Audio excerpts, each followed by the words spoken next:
Usap-usapan ngayon sa showbiz circle ang kumakalat na balitang umano'y may malaking alok ang GMA Network para kay Vice Ganda.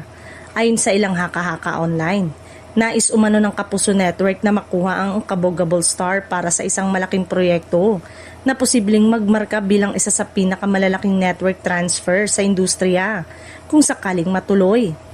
Ayon sa mga usap-usapan, sinasabing handa raw magbigay ang GMA ng napakalaking talent package at creative freedom para kay Vice sakaling pumayag ito. Bukod umano sa isang primetime project, may posibilidad ding bigyan siya ng sariling weekend variety program o di kaya'y ay isang espesyal na comedy reality show na swak sa kanyang trademark hosting style. Dahil dito, marami ang nagtatanong kung tatanggapin ba ito ni Vice Ganda.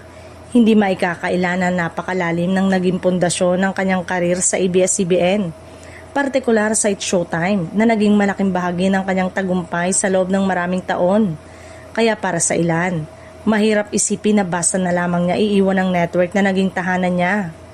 Gayunpaman, may ilang netizen ang nagsasabing posible rin itong maging isang exciting new chapter para sa comedian host kung sakaling totoo ang offer.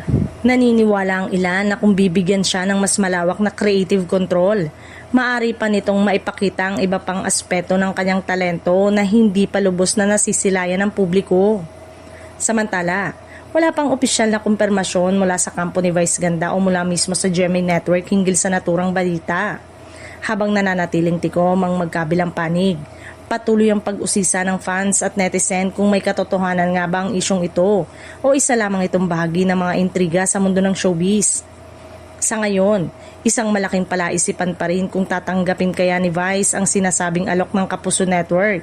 Ngunit kung sakaling mangyari ito, tiyak na magiging isa ito sa pinakamalaking balita sa Philippine entertainment industry at siguradong yayanig sa mundo ng telebisyon.